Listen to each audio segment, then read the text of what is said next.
I've been traveling non-stop for 2.5 years, and I've been to over 25 countries, from Croatia to Ireland to France to Mexico, Colombia, Peru, Uruguay, Argentina. And throughout this time, I've managed to stay relatively in shape, keep that beach body pretty dialed in. I have gone through a couple different bulk and cut phases. That's just the way the fitness world works. But during all of this time, I've seen quite a lot of people who go on vacation and they just completely undo months and months of work and time that they spent getting in shape for that vacation. So in this video, I want to talk about how you can go on vacation without completely undoing all that hard work, destroying your beach body, so you don't come home, look in the mirror, and you see someone unrecognizable. So without further ado, let's get into the video.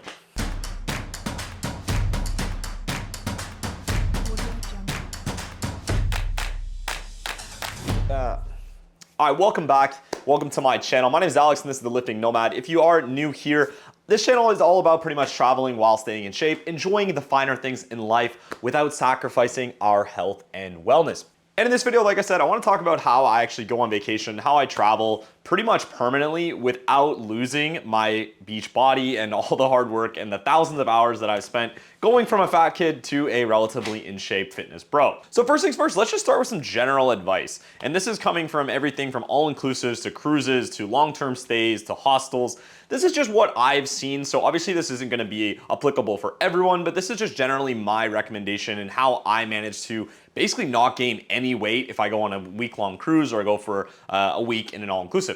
So first things first, let's just talk about eating. Of course, this is the #1 reason people actually kind of derail themselves and end up coming home like a grass-fed ground beef a week later. And that's gonna be ultimately due to just like overeating and splurging. So of course, dessert is fine. You're on holiday, if you wanna eat dessert. Personally, I never eat dessert at home, so it's not something I even crave on vacation. But lots of people, they go on vacation to enjoy the food. Sure, totally valid reason. If you are on vacation, enjoy a dessert.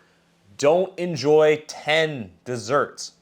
There's no reason for you to have an ice cream cone during the day, 2 desserts at dinner, and then a late night ice cream cone. Like it's so much gluttony that there's no reason for you to do it. At the end of the day, our bodies lose and gain weight very much like a calculator. It's the law of thermodynamics, calories in versus calories out. If you are consuming ice cream all day long and you eat 10,000 calories, your daily maintenance, let's say, is 2,500, you are going to be in a 7,500 calorie surplus for that day, which is equal to 2 pounds. Over the course of a 7-day trip, boom, 14 pounds. On that same wavelength, what type of food can you eat? You wanna eat a cheeseburger, you wanna eat a pizza? Sure, that's fine.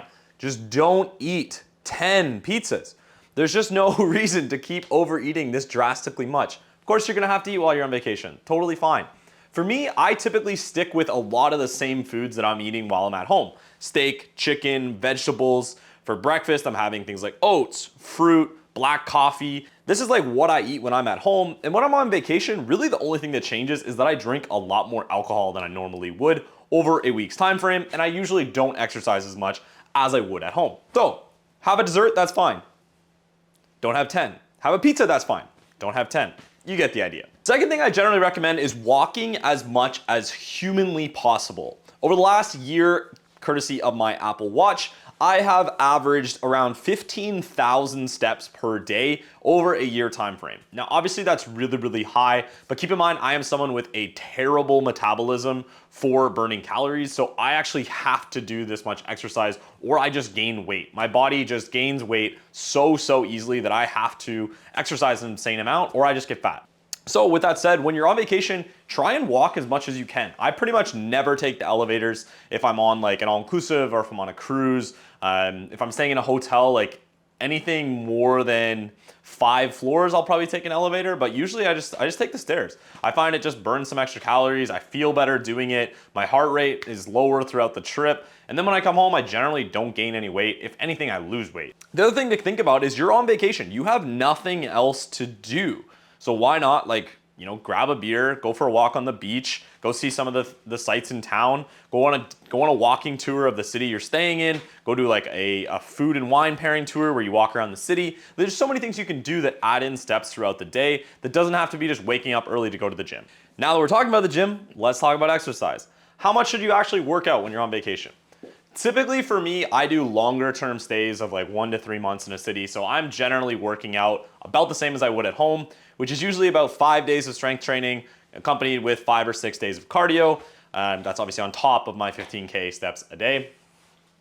But really on a 7-day trip, let's say, I would go to the gym maybe 3 times over a 7-day period. And I would do like some variation of a full body workout at the gym, do like some kind of goblet squats, some dumbbell bench press, some bicep curls, shoulder press, maybe some like hamstring work with some dumbbell deadlifts, like something like that, just to get a full body pump in and let my body feel like I've actually done something productive for the week. And that's pretty much it. I don't think too much about it. I don't like have a program for a week-long trip. I think it's just better to get in there, do some exercise, get your heart rate up, build a sweat, and then you'll be good to go. If you are someone who likes to go 6 days a week on vacation, awesome, great for you. Personally, I just go like 3 times during a 7-day trip. I'll do cardio after that as well. Sometimes I'll mix in extra cardio if I'm not feeling too horrible.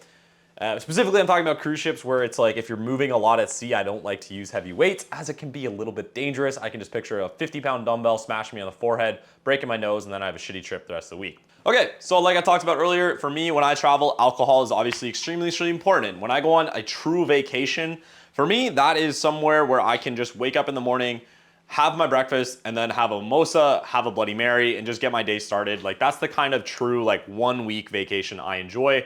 I spend so much time doing longer term travel in like South America and Europe that when I'm there, I get to enjoy things throughout the day when I'm just visiting for a longer period of time. But if I'm on a pure 1 week trip, it's gonna be involved with wine or beer or cocktails from that city. Now, I'm not saying I go get off my tits every single day, but it's just a part of that I enjoy when I explore cities. It's one of the oldest things that humanity created was alcohol. It's been around since the beginning of time when they realized that horses were drinking this malt beverage that was forming in these puddles, and they're like, all right, why are the horses not dying but everybody else is? And then they realized fermentation. Holy shit, we can drink this stuff and survive. Boom, alcohol. So what kind of alcohol is bad for you? Every single time I'm at an all-inclusive or a cruise, these are like the worst culprits. That's why I keep referencing this. I see pina coladas, strawberry daiquiris, Miami Vices flying out of the bars all day long. And you gotta understand, like one of these on average, one drink is anywhere from 1,000 to 1,500 calories for that one single cocktail. That is absurd. If you're like a middle-sized woman in her like 40s or 50s, your maintenance calories could be between 1,500 and 2,000, and you're hitting your daily limit in one drink. That is insanity. So again, if you wanna have a pina colada on the beach, go for it. But have one. You don't need to have 10 of these drinks that are just filled with sugar, filled with empty calories. They're gonna make you feel like trash the next day. Not even from the alcohol, just from that sugar crash. And a little secret, who do you usually see drinking this type of drink? I'll let you think about that. So what should you drink? For me, I pretty much just drink the same things regardless of where I am, and that's pretty much consisting of beer, cocktails, or wine. And the reason I do it that way is typically most beer is gonna have around 100 to 200 calories depending on the type of beer. Wine is even lower than that. A glass of Prosecco is like 60 calories. Cocktails, as long as you're not choosing something overly sweet or overly sugary, gonna be around like 200 to 400 depending on the cocktail. So typically I'll have like one cocktail, maybe one espresso martini. And then after that, I go with the patented TSLs.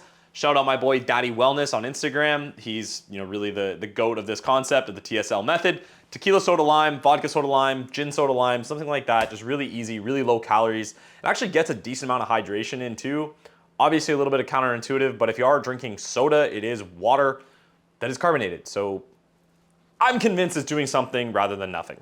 And if you are gonna get a little bit later in the night, maybe a couple cheeky shot skis come out, stick with straight liquor. Don't get into things that are like mixed with like Bailey's. Bailey's is like 200 calories a shot. Then kind of your hard work is gonna start getting undone. So there you go. Stick to the light beers, cocktails, mixed beverages, TSL certified. All right, and finally, what else can you do throughout the day to kind of just help your body keep moving? We've already talked about walking.